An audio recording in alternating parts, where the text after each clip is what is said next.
Hi everybody, welcome back to another beautiful sunny day. Starting to get quite used to these now this year. Been a really good start to the year, sunshine and warmth wise. Problem is we're not getting any rain, and after last year, a very dry year, is it going to be the same pattern again? Because we had a wet winter and then it's just stopped, the rain's just stopped, and we're just getting endless sunny days again. So talking about that, I'm going to look at some drought tolerant plants that I have in my garden, because if you didn't know, I'm on a really rocky ground here. So we've got like a foot or two of soil, and then it's just like rock, like sandstone like this. These are the kind of things that I'm digging up when I'm digging round in garden. So a sandy soil, well, not a sandy soil, a rocky stony soil, well drained soil actually makes it a poor soil, because all the feed and nutrients and water that you give it sometimes drain through before the plant can get it. But there are things you can do about that, which I'll talk about at the end of the video. So yeah, I've more gone towards drought tolerant plants, because plants like bananas, gingers, colocasia, which I really struggle with, don't do that well for me. I mean, this banana's been ground about 6 years now. You know, it's about 6 foot tall, you know, and that's how much it's grown. I mean, some people, if this will be just one season's growth in their garden if they're on a heavy clay soil or really moisture retentive soil. So I'm going to look at some plants that do well for me. I mean, I'm not saying that they won't do well for you if you're on a clay soil or what we call a good soil. I'm just saying things that grow well for me. So I mean, I think first off, most palms will do well in any type of soil. Well drained soil, they'll thank you for that in the winter, because a lot of them don't like having their feet wet. So yeah, most palms will do well. These are Trachycarpus. Most palms will do well on a well drained soil. So yeah, I won't go too much into them. They'll do well on most soils. So I've got a gunnera. That's a wet soil living plant. That's about as big as that'll get. You know, some people's are behind that fence. So that's not one, but I keep it anyway. So agaves, they'll do well. I mean, these are all planted in ground. There's no raised beds here or anything like that. Straight into ground. I mean, your problem with agaves is you have to protect them in the winter, keep them dry. I know a lot of people don't want to do that, but they are a good, you know, in this weather. They're loving it. You don't have to water them, not have to do anything to them. You know, just let them get on with it. This is perfect weather for them. So yeah, agaves, cacti, anything like that, as long as you can keep it dry in the winter, they'll do well for you. And a plant that does really well for me are olives. I've got quite a lot of olive trees, about 5 olive trees in the garden now. You can see how much they grow.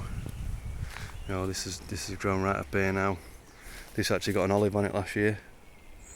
I've got a few in front garden now. I'm hoping I'll get olives on. But yeah, olive trees do grow really well.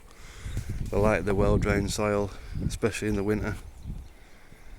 So and they're really nice looking trees. You don't grow them for the olives in this country, but they're like silvery blue leaves, and they get some nice flowers on this time of year. Some up at the front are starting to flower. These probably will soon. But yeah, nice hardy evergreen tree. They like a bit of cold as well. Makes some fruit.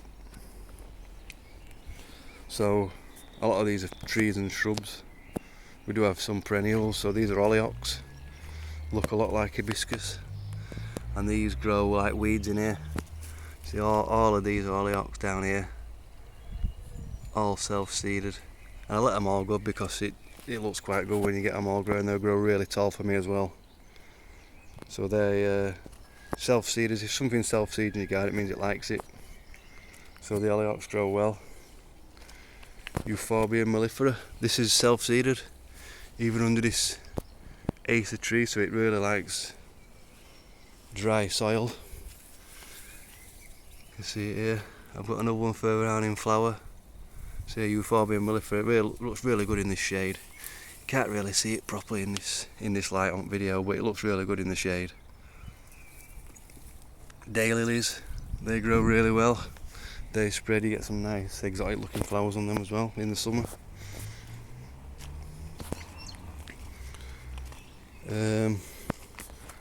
Got another Euphorbia over there. Yeah, you can see a lot of oleox here. Persicaria grows well, but it does seem to dry out a lot. It sort of like gets so tall and loses its power. And then any type of Euphorbia really does quite well for me. This is a different type. This is another self-seeded mellifera. This is the biggest one that's in flower now. Honey-scented flowers.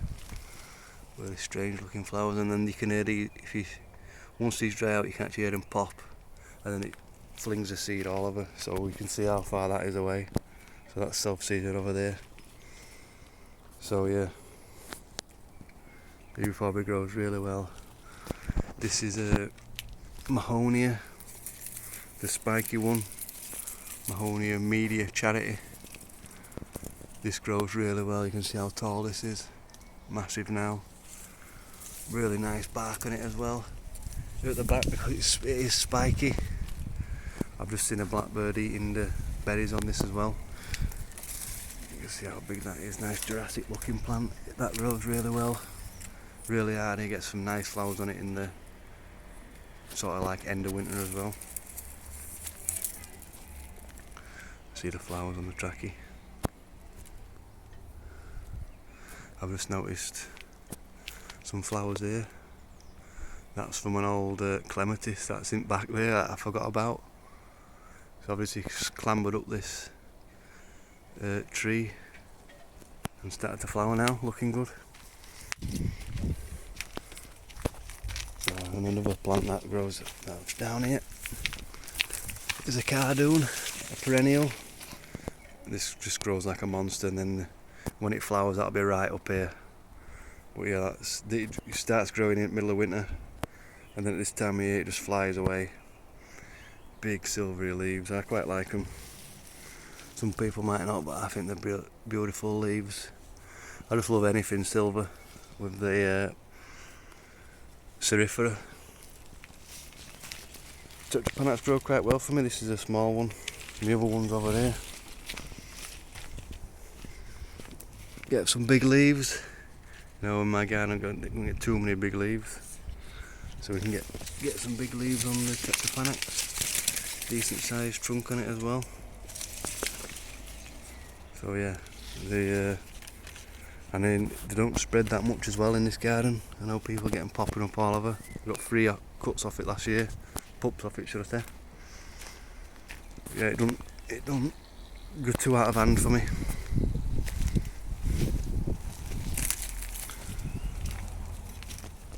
So a couple of trees now. So the Paulonia tomentosa, normally cut it to there, and I get all this growth in a year. I mean, I've cut it today, but it were even higher than that. I've cut it a bit higher this year because I want more of a canopy, but this grows massive leaves and grows loads.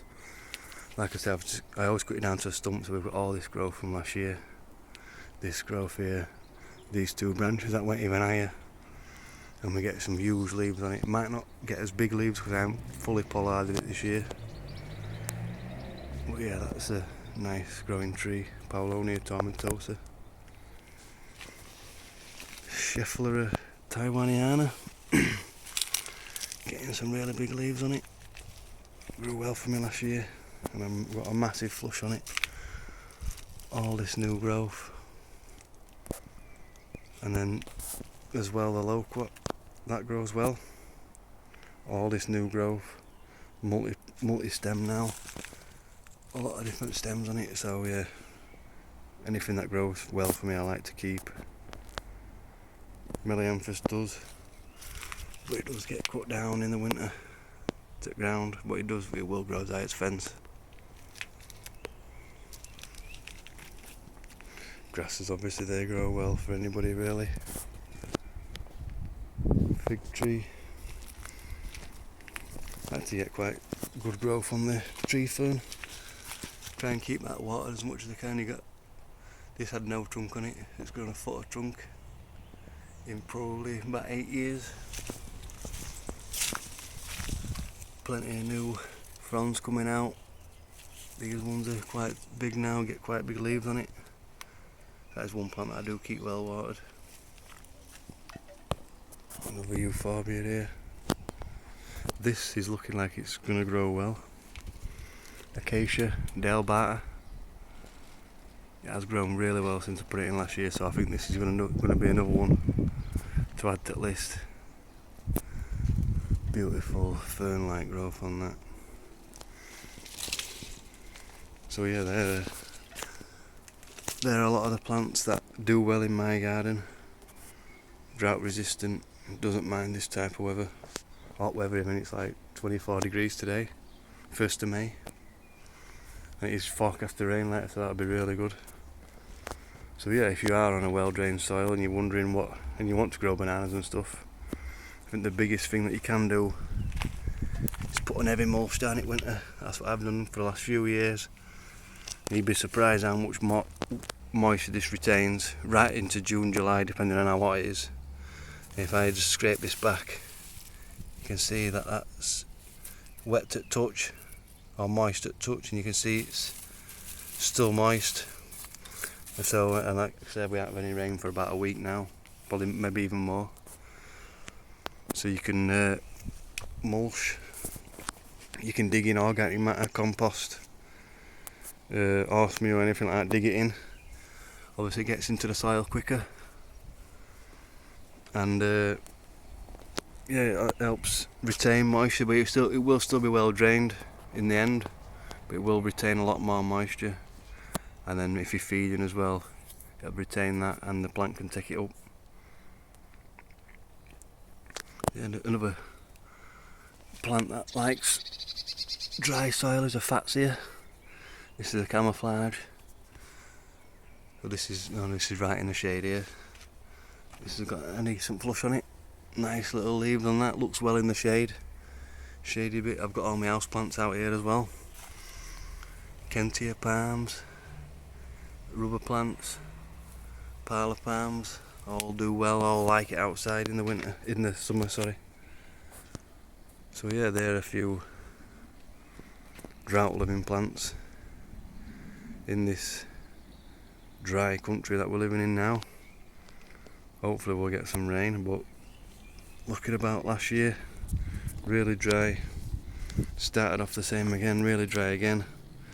So it might be time to start looking towards the drought tolerant plants rather than plants that you have to water a lot. You know, a lot of maintenance, a lot of watering. If you don't collect your rainwater either, obviously you're having to pay for that water. So yeah, just looking round at some. Right, thanks for watching. Bye.